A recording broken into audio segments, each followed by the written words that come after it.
Bonjour à toutes et à tous et bienvenue à Quai du Polar. Nous sommes à l'escalier d'honneur de l'Hôtel de Ville de Lyon et en Facebook Live sur la page Facebook de Bipolar. Nous sommes en compagnie d'Alexandre Lenot. Bonjour. Bonjour. Alors Alexandre, vous êtes auteur français. Vous avez publié Écorce vive qui a reçu donc le prix Première 2019 qui est paru en octobre dernier chez Actes Sud. Vous écrivez également pour le cinéma, la radio, la télévision et maintenant donc la littérature.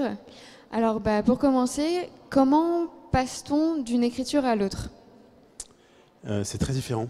C'est très différent d'écrire un livre et d'écrire des formes qui sont plutôt destinées à de la collaboration avec d'autres intervenants qui vont faire naître un projet. Dans le livre, on est quand même fondamentalement beaucoup plus libre. Il y a plein de questions qu'on ne se pose pas, qu'on est obligé de se poser quand on écrit un film ou un podcast ou que sais-je. Et c'est beaucoup plus libre et c'est beaucoup plus seul aussi. C'est beaucoup plus solitaire. Il n'y a pas de dynamique d'équipe, il n'y a pas de dynamique de parler à des comédiens, de parler à un réalisateur, de parler à un producteur, d'avoir en tête un client. Dans la littérature, on est beaucoup plus libre. Alors on passe de l'un à l'autre en fonction de son niveau de frustration, j'imagine. Donc on donne la voix à des personnages complètement différents, du coup. C'est plus des personnages réels, c'est des personnages de fiction. Comment vous faites pour vraiment vous mettre dans la peau de ces personnages, justement ? Comment vous définissez leur personnalité ? Est-ce que vous les imaginez, physiquement ? Comment ça se passe ?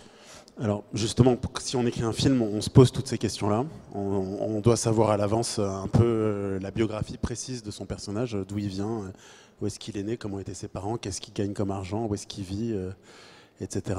Dans le livre, moi, je fonctionne pas du tout comme ça. Les personnages presque se créent eux-mêmes au fur et à mesure. J'ai une intuition de départ, j'ai une sorte de désir de personnage. Je sais que je veux raconter l'histoire de cette femme, cette jeune femme qui quitte tout pour aller se réinventer ailleurs. Mais au début, je n'ai que ça. Et c'est en écrivant au fur et à mesure de ce qui lui arrive que le personnage prend corps au fur et à mesure et gagne en épaisseur, gagne je sais pas si, peut-être pas en vérité, mais en justesse. Ouais. Et qu'est-ce qui vous a poussé en fait à passer de tous les autres types d'écriture à l'écriture d'un roman ? Alors ça s'est fait dans le sens inverse en fait. Ouais. C'est-à-dire qu'écrire de la littérature, je le fais, en tout cas j'essaye de le faire depuis très longtemps. Et c'est plus dans le chemin d'écriture de ce roman où quand même, on va pas se mentir, je m'amusais beaucoup plus que dans mon métier, mon ancien métier. Il y a le moment où on se pose la question de qu'est-ce que je peux faire pour que ma vie soit plus créative et ressemble plus à ça au quotidien. Et en fait, c'est des rencontres et on se dit, en fait, dans le film en particulier, il y a quand même un peu plus d'argent. C'est plus possible d'en vivre en tout cas. Et bon, c'est un pari, hein. C'est un pari que je me suis lancé il y a 2 ans, d'essayer de ne faire plus qu'écrire et donc d'alterner les formes pour essayer de trouver un mode de vie qui est convenable. Ça s'est plus fait dans ce sens-là que de l'écriture, que du film vers le livre. C'est vraiment le livre au début, quoi. Donc votre projet, c'est vraiment de rester sur le roman maintenant, plus d'écriture dans le cinéma ou dans la radio. Si, j'en ai besoin pour trouver un équilibre, mais pas seulement financier, mais aussi presque psychologique, quoi. C'est pas les mêmes disciplines finalement. Et écrire que des livres, je le vois comme une vie monacale, hyper solitaire. Hein, j'ai pas tout à fait envie de ça. Et puis c'est pas forcément les mêmes sujets non plus. Donc dans la fiction, cinéma ou télé, on peut aller dans des choses peut-être plus documentaires, plus voilà. Donc non, je ferai les deux. Non, bien sûr. Donc on va un peu se plonger dans Écorce vive, justement. Est-ce que vous pouvez nous dire un peu comment l'histoire de ce roman vous a traversé la tête ? Parce que du coup, ça fait 2 ans que vous m'avez dit que vous êtes un peu sur le projet. Plus que ça. J'ai travaillé presque 4 ans, je crois, seul. Et puis ensuite, à partir du moment où j'ai signé, on a travaillé 1 an de plus avec mon éditrice pour faire aboutir le texte. Donc c'est très long. C'est toujours difficile de dire d'où naît un livre, en tout cas pour moi, parce qu'il y a un désir au début, il y a une espèce de vision un peu floue, mais il n'y a pas vraiment il y a pas de plan. Enfin, moi, je fais pas de plan. Je sais pas comment finit l'histoire au moment où je la commence, et j'écris pas de roman en prenant une décision préalable sur ce que je vais raconter. Il y avait une vieille envie qui était là depuis très longtemps, qui était comme je le disais à l'instant, de raconter l'histoire du destin de cette jeune fille qui doit quitter, je dis pas pourquoi, mais qui doit quitter sa famille, qui doit cesser de se conformer, qui doit trouver un nouveau chemin dans la vie et qui le fait de manière assez radicale. Mais ça tout seul, ça tenait pas, ça faisait pas une histoire. Et en fait, c'est la rencontre de ça avec un lieu qui m'a beaucoup inspiré, qui est une région du Cantal. Je parle du Cantal dans le livre, c'est à la fois le Cantal et pas le Cantal, mais il y a des aspects très réels dedans. Hein, et il y a ce coin de France qui... C'est pas un très long voyage d'y aller, et en même temps, on est très loin une fois qu'on est là-bas. C'est une terre assez reléguée, assez isolée, où survivent encore des choses du 19e siècle presque. Donc c'est un voyage dans le temps, c'est un voyage dans l'espace. Et en fait, j'ai vu le lieu qui symbolise parfaitement le désir que j'avais de cet endroit-là, mais après avoir fini le livre, c'était assez drôle. J'ai découvert une très vieille ferme abandonnée depuis 1918, très éloignée de toutes les routes, de tous les chemins. Il faut savoir qu'elle est là pour la trouver, en fait. C'est quelqu'un qui me l'a montré. C'est un grand mystère. On ne sait pas comment les paysans qui vivaient là ont fait pour construire quelque chose aussi éloigné du reste. On ne sait pas comment les moellons sont énormes. Je ne sais pas comment ils les ont transportés à Dodane, je ne sais pas. Et c'était du vrai labeur du 19e siècle, fait pour durer des siècles. Et donc les murs n'ont pas bougé, rien n'a bougé, si ce n'est qu'il n'y a plus de toit. Et ils avaient aménagé toute la montagne autour en terrasse pour cultiver, et on voit encore les terrasses, mais tout a été recouvert par la forêt.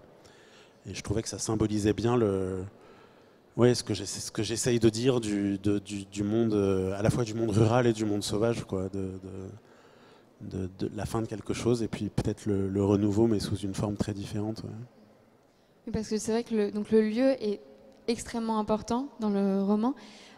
Après, par rapport aux personnages, du coup, est-ce que vous avez fait des entretiens sur place ? Comment vous avez mis vraiment dans la psychologie des gens ? Parce que le lieu, vous étiez témoin, mais après, tout le reste, du coup, toute la psychologie, toutes les personnalités des gens qui vivent là-bas, comment ça s'est passé ?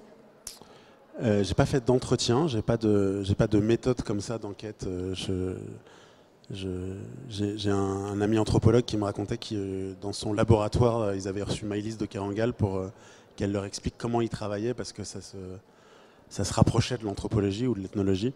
Moi, pas du tout. Moi, en tout cas, je m'entretiens pas. J'observe, évidemment. Hein, c'est le fruit de très longues observations, mais d'observations de toute une vie. Enfin, c'est tout un vécu plus qu'une observation utilitaire qui aurait été faite pour le livre. Et il n'y a pas de... Moi, je ne peux pas dire tel personnage serait le correspondant ou le miroir de telle personne dans la vraie vie. Quasiment pas. Il y a deux personnages qui sont un peu plus proches de personnages réels, qui sont le personnage de Louise. C'est-à-dire que la jeune fille qui vit à la campagne et qui, sans penser à après-demain, et qui s'occupe de chevaux parce que ça lui garantit le gîte et le couvert, je la connais. Mais c'est une toute petite partie de Louise, et de la même manière, c'est une toute petite partie de la personne réelle dont je parle.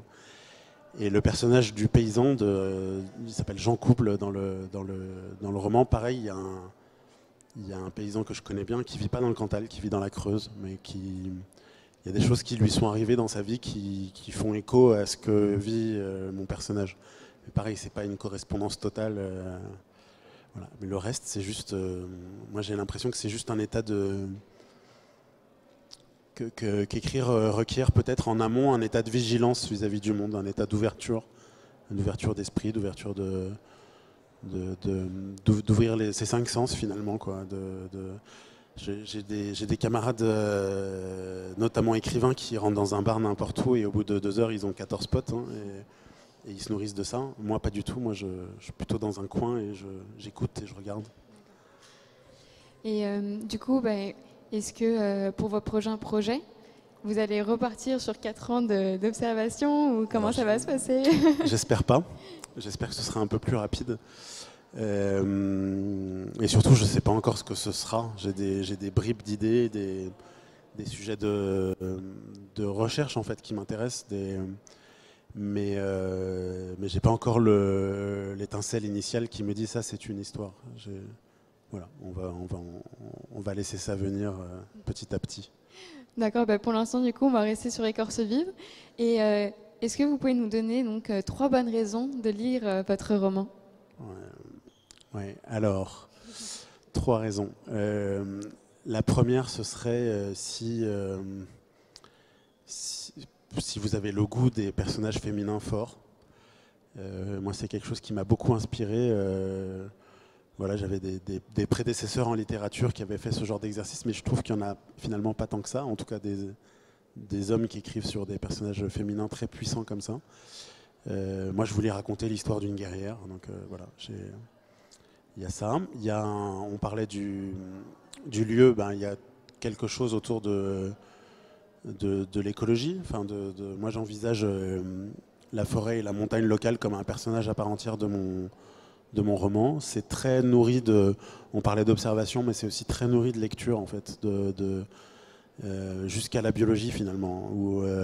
Alors, pas seulement, hein, j'ai lu des choses qui ont trait plutôt au travail de forestier, j'ai lu des choses de la fiction, mais sur ce genre d'environnement, qu'elle soit américaine, française, il y en a partout.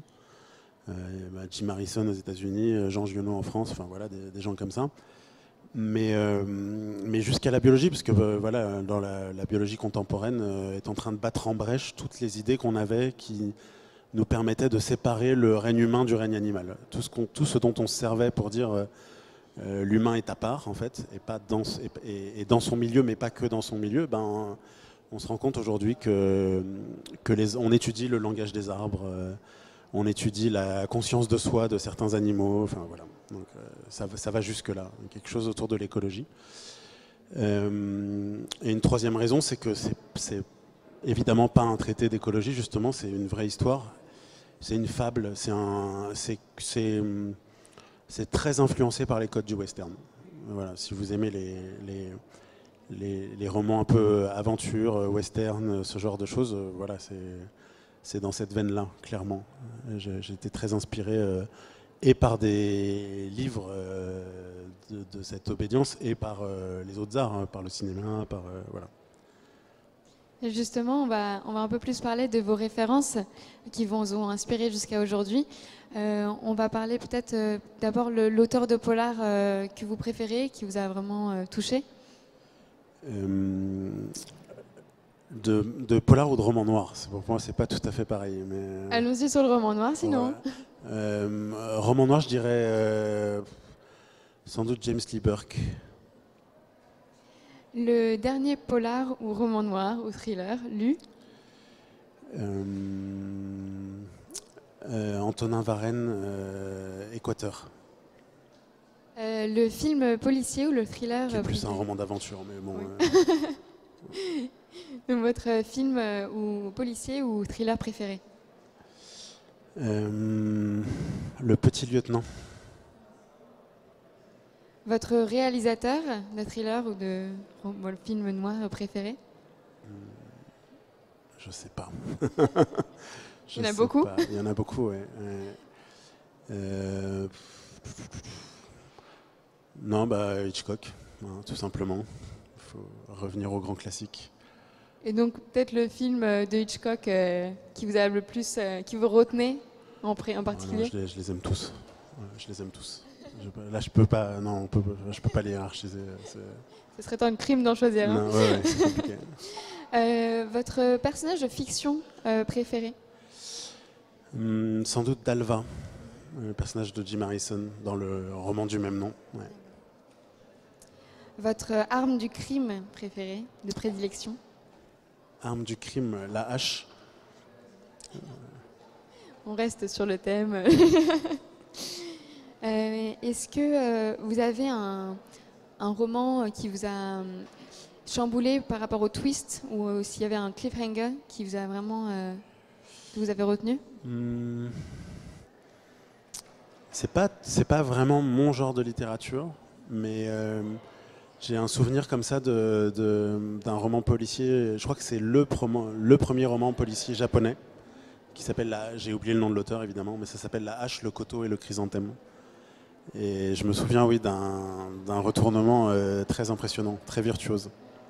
C'est peut-être de là que ça vient, la hache. Peut-être. Merci beaucoup Alexandre Merci Luneau. à vous. On arrive à la fin de cet entretien. Du coup, merci à tous de nous avoir suivis. Vous pouvez dès à présent retrouver Alexandre Luneau en replay sur la page Facebook de Bipolar. Merci encore à vous de nous avoir rejoints sur notre web télé. Et on se dit à très bientôt sur nos réseaux et bipolar.fr.